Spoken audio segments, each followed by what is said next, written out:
Hey folks, R1 here.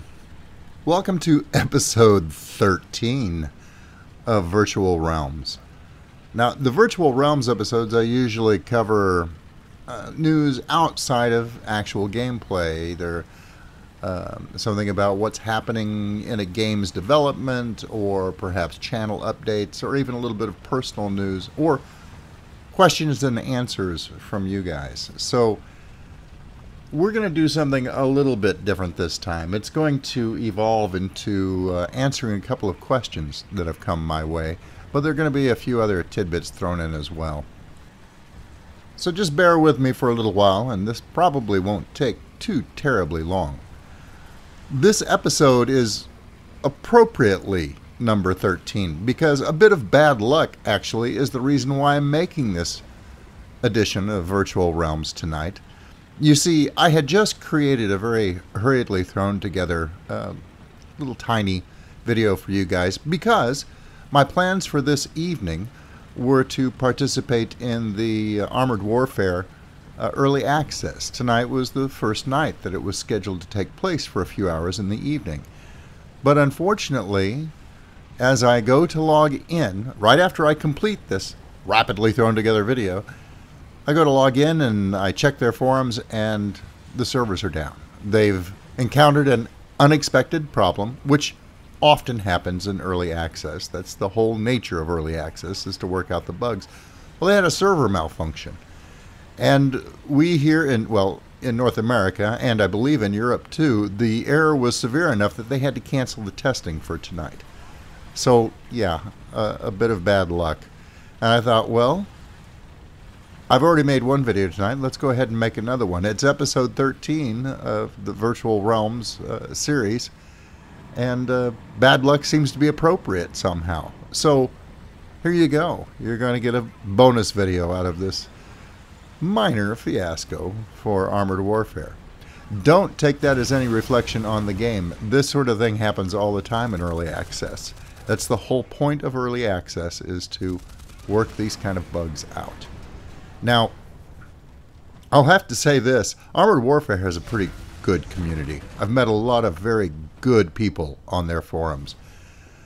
But oh my God, were they upset that that testing was canceled tonight. And some people got a little carried away on the forums and were saying some pretty mean and nasty things about Gaijin Entertainment, the developers of the game. And guys, just relax. We're going to have months to do early access testing on this game. There is no need to get testy with them, because on the first night they ran into an unexpected glitch. They won't be the first game company this has happened to, and it, by a long shot, certainly will not be the last. There's no big thing. So just relax, get your good mood back, enhance your calm, and we'll see you on there tomorrow night. In the background, you're going to see some game footage. I've been trying to put together one of my pet projects. I have a fondness for this tank, the T-28, and its big brother, the T-28E, and I've affectionately nicknamed them Pork Chop. They're kind of a high-speed tank for a big tank. There's a whole story that goes behind it, but anyway, I like Pork Chop. I think that this is a really fun tank to drive, and I had been trying to put together, what is it? I think it would be episode 3 of the Pork Chop Express, devoted entirely to this tank. Lots of high-speed action. And I've had some really good matches in it that just weren't quite right for a Pork Chop Express episode. They need to be really fast-paced, and these always ended up in dramatic last stands in the tank. And while they're cool, and I don't want to waste the video footage, they weren't quite what I had in mind for a true Pork Chop Express video.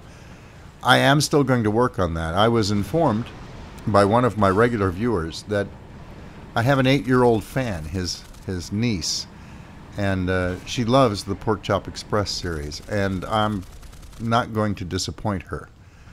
I'm going to do one by hook or by crook. It may take me a while to get just the right footage for it, but I'm going to keep trying. You know, that brings me to kind of an interesting point about this channel as well. I referred to her as more or less as a fan. And I don't refer to you guys, if you'll notice, I really don't refer to you guys as fans. It was kind of a slip of the tongue to refer to her as a fan. Because, while there's nothing wrong with the term fan, it has a slightly negative connotation in my mind. When I think of a fan, I think of somebody who's kind of mindlessly cheering, and I just really don't like it. I think of you guys as part of a kind of a community that we're building here. I'm not the biggest fan of the word community used in this context either. I think it's overused, and I think it's a little too politically correct for someone of my fairly disreputable nature. But really, that is what we have. We've kind of got a community. We have some really outstandingly nice people that have come to become regulars here in my channel, for which I am immensely grateful. So the closest term that I can come up with to use is members of my community. The 8-year-old niece of one of my regular viewers is a member of our community. You'll notice I try and keep my videos very clean and watch my language as much. What the heck was that? I almost said, what the hell was that? But I try not to use that kind of language. I try to keep my language. He just dove right off there. I try to keep my language fairly clean because I do have some young viewers. My own little girl who is 10 watches my videos as well. And I just don't want to disappoint them. I don't want to come out with videos that would make you want to quickly have them leave the room or turn the volume down or look embarrassed because, oh my God, what am I letting my little girl listen to in the background, while she's playing behind me? And I don't want to put you in that position. And I try to keep my outbursts to a minimum, not only in context of the language that I use, but also the volume that I employ. There are too many really good channels out there that I keep having to make mad grabs for the volume control and turn them down because youthful enthusiasm kicks in and the young man starts screaming at the top of his lungs because something either really good or really bad just happened to him. And I don't I don't want to put you in that position because it makes you not want to watch me. I know a lot of you guys probably watch at work too, and I don't want to get you in trouble with your boss. So anyway, if you wonder why I try and keep everything on such an even keel in this channel, those are some of the reasons why. Anyway, this footage is pretty good, and I'm going to let some of it run in the background. Don't expect anything gangbusters, but there were some interesting matches here. Now, the only other thing, really, that I want to touch on in this video, I had said a couple of episodes back that it was quite all right to go ahead and ask me, whatever you want.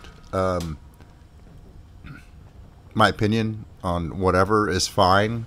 I get curious about what the guys on the other YouTube channels think about this, that, or the other thing, and it can be game-related or personal. That's fine. If I can't answer it for whatever reason, well, I won't.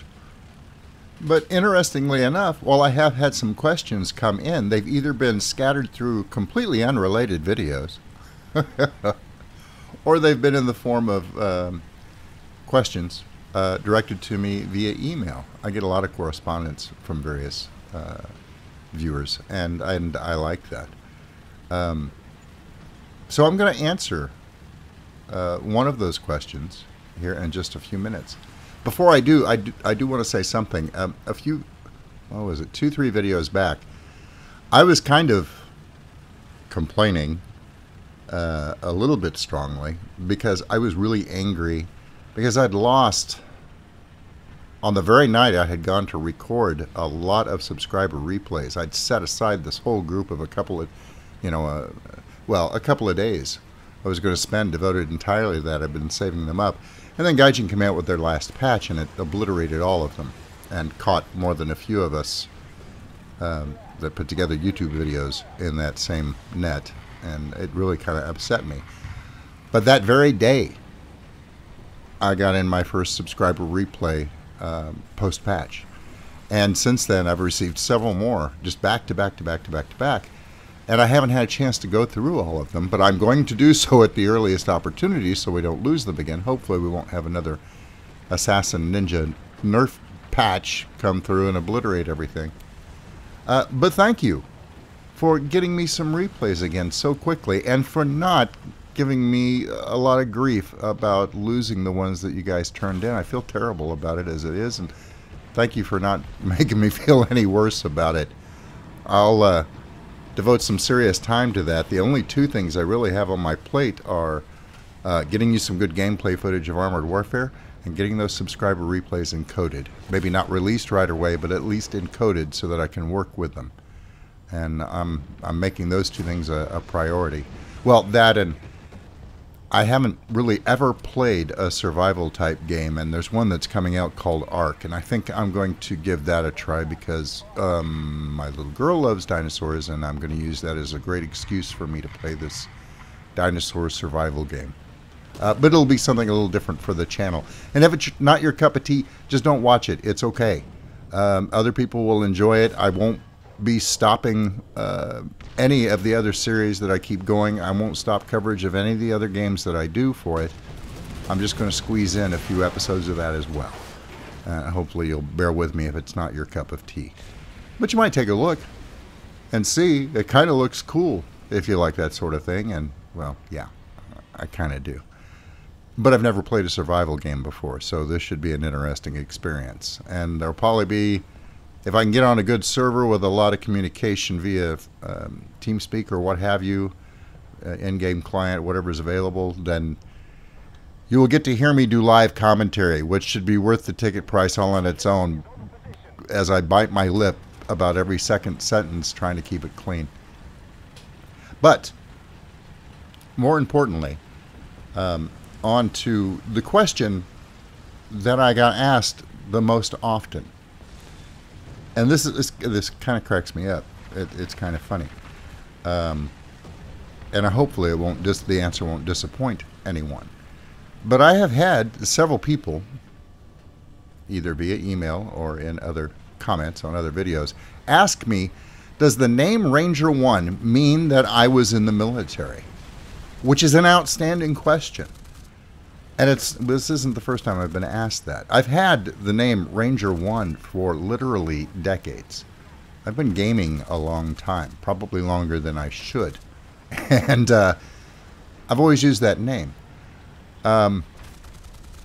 It doesn't have any special meaning to me other than I have just become really well known with that name in a lot of different games, particularly EVE Online. But it does not have a military connotation. I was not in the military. I have the utmost respect for those that have lived a military life. My son was a proud member of the United States Air Force for many years and served with distinction there. And I'm incredibly proud of him. And he did an outstanding job. I have nothing but respect for the gentlemen of the armed forces, and I would never attempt to pass myself off as a military man when clearly I am not. Now, the name or nickname Ranger 1 has served me very, very well over the years, no matter what type of game that I have been playing. Ranger 1, well, Ranger has a strong connotation, of course, militarily in any type of modern-day combat game, or in many of the, well, like the World War II genre games. It also has a strong science fiction connotation. There are many Ranger organizations scattered throughout science fiction. And even when you're dealing with games of the fantasy genre, of course, the class Ranger is very common and very popular. And back in the day when I used to play Dungeons and Dragons, I used to play Rangers all the time. But That's not the origin of the name. Not in fantasy, anyway. My nickname, Ranger 1, is firmly rooted in science fiction. Those of you that are old enough to remember it will probably remember a science fiction series called Babylon 5. And in that series, there was an organization known as the Rangers, otherwise known as the Al-Nashak. They were the ones that ventured into the darkness where others feared to tread. Explorers, and really kind of a heroic organization in the show. And whoever was leading the Rangers had the title Ranger 1. They had a motto: we live for the one and we die for the one. And that always kind of struck a chord with me. I thought it was pretty cool. And I really enjoyed that series. I think it was one of the better science fiction series that I have ever seen. And it was done as a storyline arc that just went on for several years. It was extremely well written. And it's one of my favorite all-time shows. So I forget which online game I was playing at the time, but I just happened to choose that name. And as I kept that name, it became more and more appropriate in every game that I was playing. So I started using that name in every game that I played, and it's just become me, my online pseudonym or presence. So I hope that doesn't disappoint anyone. Its roots are fairly mundane and perhaps a little bit silly, but that's the honest truth, and I think that's probably how most people's online personas or nicknames come to be. Something strikes a chord and you adopt it as your own. Well, that's it for me anyway. You know, with this question and answer episode of Virtual Realms, I kind of kept shooting myself in the foot. People were asking me questions about, like Armored Warfare, and what do I think about the Founders Packs, and which ones would I get, and did I think they were a good buy? You know, little questions like that, and I would just answer them in the actual chat itself. And my first instinctive response is to try and be helpful, and I forget, I should save those for an episode and do something special with those questions, and I don't do it. So I'll try to get better about that. But ask away. Let me know what you would like to know, and I will do my very best to come up with something creative and truthful to answer your questions with. Now, the thing on my little impromptu agenda tonight is I've had a few questions and remarks about my joking referrals to the new Rangermobile. Yes, I did get a new car. Well, it's new to me. It's a used car. But it's not quite like anything I've ever had before, and I'm kind of happy I'm very pleased to have it.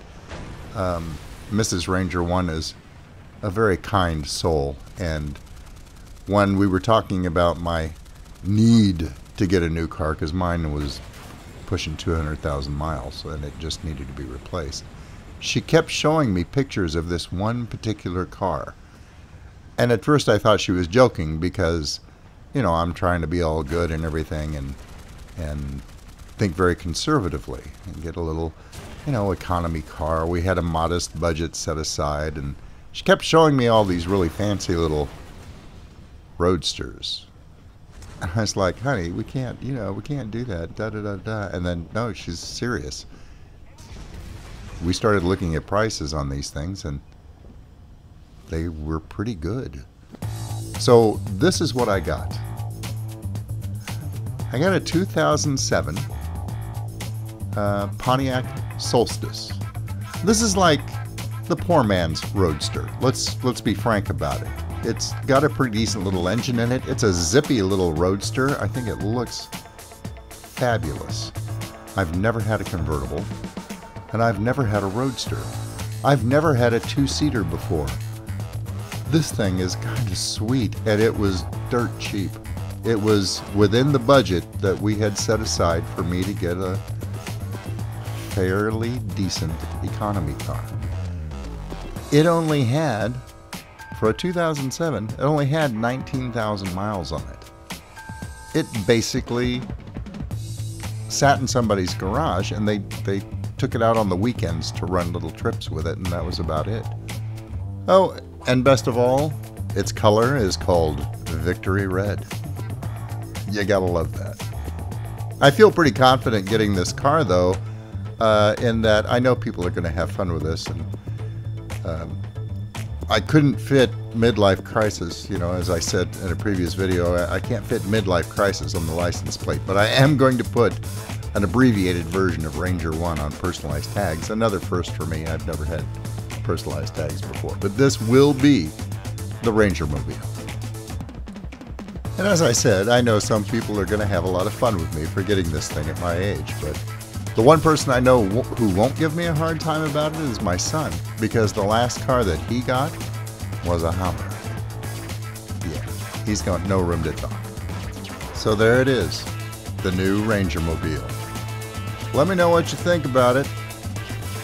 Hopefully it will represent the style that this channel and my subscribers exude from every pore. Because when you get right down to it, whether it's in a game or in real life, that's what it's all about. Whether you're doing epic things or completely screwing up, always do it with style, and you'll be okay. That's all I've got for you for now. Until I see you again, good hunting. Thanks for watching. I hope you were entertained. If you liked the video, please remember to subscribe. And if you're already a subscriber, thank you. And I'll see you next time.